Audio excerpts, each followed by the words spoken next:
Assalamualaikum warahmatullahi wabarakatuh. Perkenalkan kami dari kelompok 5 dengan anggota Anisatun Izati, Selvi Rianti, Sofia Tunisa, Triwaya Puterningsi, dan Syafira Audrey Dwijayanti.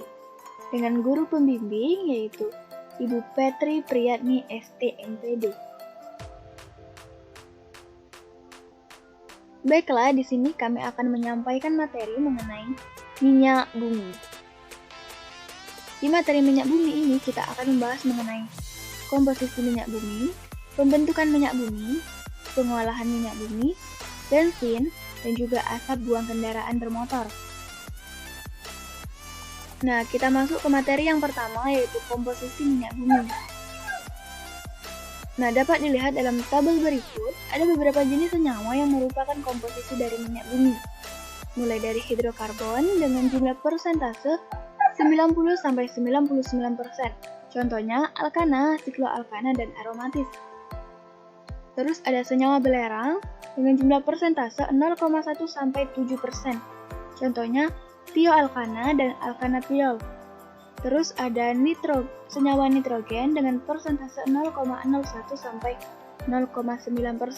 Contohnya pirol. Terus ada senyawa oksigen dengan jumlah persentase 0,01-0,4. Contohnya asam karboksilat.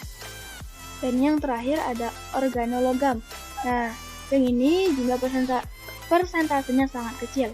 Contohnya senyawa nikel. Oke, kita lanjut lagi. Nah, di materi kedua ini kita akan membahas mengenai pengolahan minyak bumi. Jasad renik, hewan atau tumbuhan yang telah mati terbawa air sungai bersama lumpur mengendap di dasar laut. Dalam jutaan tahun, suhu tinggi dan tekanan oleh lapisan di atasnya, jasad renik menjadi bintik-bintik dan gelembung minyak atau gas. Lumpur yang bercampur dengan jasad renik berubah menjadi batuan sedimen yang berpori. Bintik minyak atau gas bergerak ke tempat bertekanan rendah dan berakumulasi pada daerah perangkape berupa batuan kedap.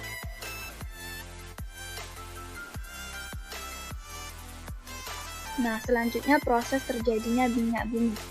Nah, apa itu minyak bumi? Minyak bumi adalah minyak mentah berwujud cairan kental berwarna hitam yang belum dapat dimanfaatkan. Kemudian, agar dapat dimanfaatkan, minyak bumi harus mengalami proses pengolahan dahulu.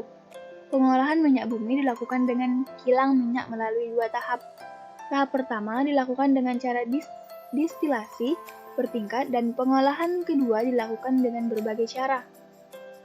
Selanjutnya kita masuk ke proses terjadinya minyak bumi. Pengolahan minyak bumi tahap pertama dilakukan dengan distilasi bertingkat, yaitu proses distilasi berulang-ulang sehingga didapat berbagai macam hasil berdasarkan perbedaan titik judinya. Hasil pada proses distilasi bertingkat ini meliputi 1. Fraksi pertama menghasilkan gas yang pada akhirnya dicairkan kembali dan dikenal dengan nama LPG. Yang kedua, fraksi kedua disebut nafta atau gas bumi. Nafta tidak dapat langsung digunakan, tetapi diolah lebih lanjut pada tahap kedua menjadi bensin atau bahan petrokimia lain. Nafta juga sering disebut dengan bensin berat. Yang ketiga, fraksi ketiga atau fraksi tengah. Selanjutnya, pada tahap ini dibuat menjadi kerosin atau minyak tanah dan aftur atau bahan bakar pesawat jet. Yang keempat, fraksi keempat, sering disebut solar, yang digunakan sebagai bahan bakar mesin diesel. Dan yang terakhir, yang kelima, fraksi kelima atau disebut juga dengan residu, yang berisi hidrokarbon rantai panjang dan dapat diolah lebih lanjut pada tahap kedua menjadi berbagai senyawa karbon lainnya, dan sisanya sebagai aspal dan lilin. Lanjut ke tahap pengolahan minyak bumi yang kedua.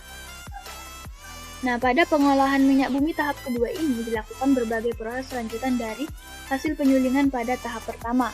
Proses-proses tersebut meliputi 1. Perengkahan. Pada proses perengkahan dilakukan perubahan struktur kimia senyawa-senyawa hidrokarbon yang meliputi pemecahan rantai, alkilasi, polimerisasi, reformasi, dan juga isomerisasi. Yang kedua, proses ekstraksi. Pada proses ini, pembersihan produk dengan menggunakan pelarut sehingga didapatkan hasil lebih banyak dengan mutu lebih baik. Terus yang ketiga, proses kristalisasi. Proses ini pemisahan produk-produk melalui perbedaan titik cair. Misalnya, dari pemurnian solar melalui proses pendinginan, penekanan, dan penyaringan akan diperoleh produk sampingan lilin. Yang terakhir, yang keempat, yaitu pembersihan dari kontaminasi. Pada proses pengolahan tahap pertama dan tahap kedua sering terjadi kontaminasi.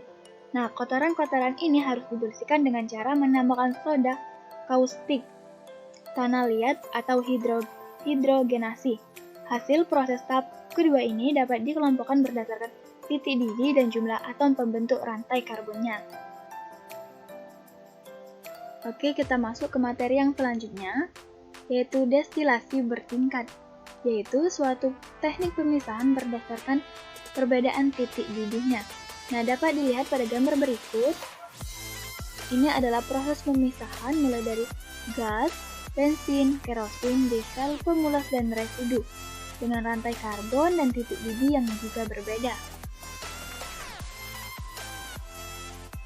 Baiklah, kita lanjut lagi. Di sini kita akan membahas mengenai fraksi minyak bumi atau komponen hasil pemisahan.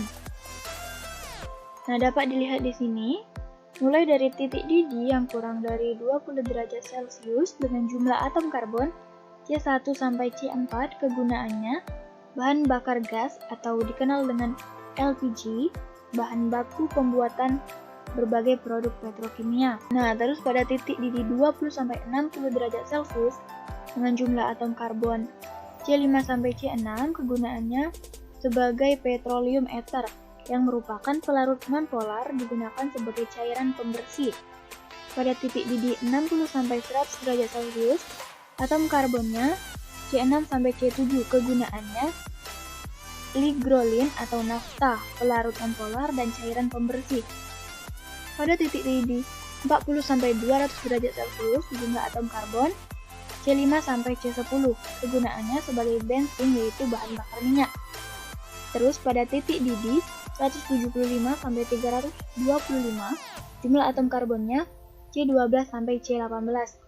Kegunaannya sebagai kerosin atau minyak tanah dan bahan bakar jet. Pada titik didih 250 sampai 400, jumlah atom karbonnya yaitu C12 ke atas, kegunaannya solar dan minyak diesel. Pada titik didih zat cair, jumlah atom karbonnya C20 ke atas, kegunaannya oli dan kelumas. Nah, yang terakhir pada titik didih zat padat, jumlah atom karbonnya C20 ke atas, kegunaannya yaitu lilin, parafin, dan asalter. Kita lanjut lagi. Nah, di sini kita akan membahas bahan bakar minyak untuk kendaraan bermotor atau bensin. Nah, dapat dilihat dalam tabel berikut beberapa senyawa yang merupakan komponen dari bahan bakar minyak kendaraan bermotor atau yang sering kita sebut bensin, mulai dari N-heptana, 2-metilheksana, 3-metilheksana, 2,2 dimetilpentana, 2,3 dimetilpentana, 2,4 dimetilpentana, 3,3 dimetilpentana, 3-etilpentana, 2,3 trimetilbutana, N-heksana, sikloheksana, metilsikloheksana, dan benzena, metilbenzena, 1-heptena, 5-metil-1-heksana, 2-metil-2-heksana, 2,4 dimetil-1-pentana, 4,4 dimetil-1-pentana, 2,3 dimetil-2-pentana, 2,4 dimetil-2-pentana, dan 2,2,3 trimetil-1-butana. Dengan angka oktan yang berbeda-beda, mulai dari 0 sampai 145. Kita lanjut lagi. Nah, di sini kita akan membahas mengenai mutu bensin. Mutu bensin dikaitkan dengan jumlah ketukan yang ditimbulkan dan dinyatakan dengan bilangan oktan.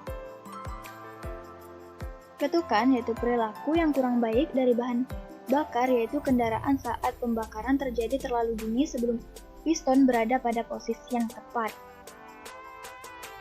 Bilangan oktan yaitu bilangan yang menyatakan kualitas bahan bakar. Nah, untuk menentukan bilangan oktan digunakan dua senyawa perbandingan, yaitu isooktana dan N-heptana. Nah, pada sisi kiri ini adalah contoh dari senyawa N-heptana. Dan pada sisi kanan ini merupakan contoh dari senyawa isooktana. Nah, semakin besar bilangan oktan, semakin baik kualitas bahan bakarnya.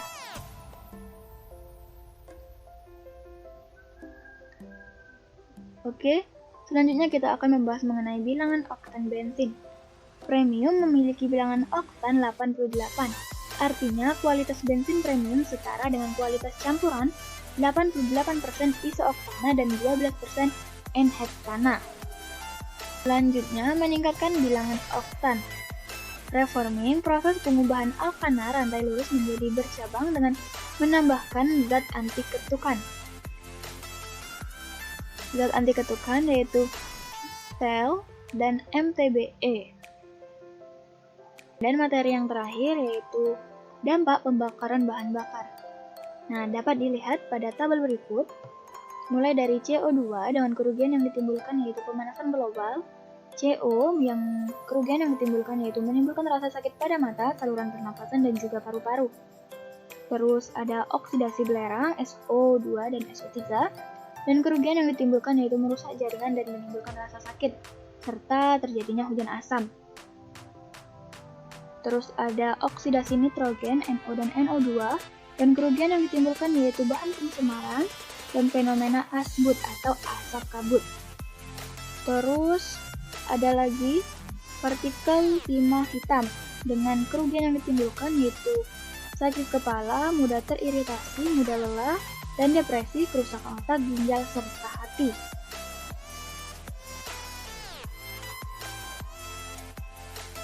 Baiklah, sekian, terima kasih. Semoga materi ini bermanfaat untuk kalian. Kami ucapkan wassalamualaikum warahmatullahi wabarakatuh.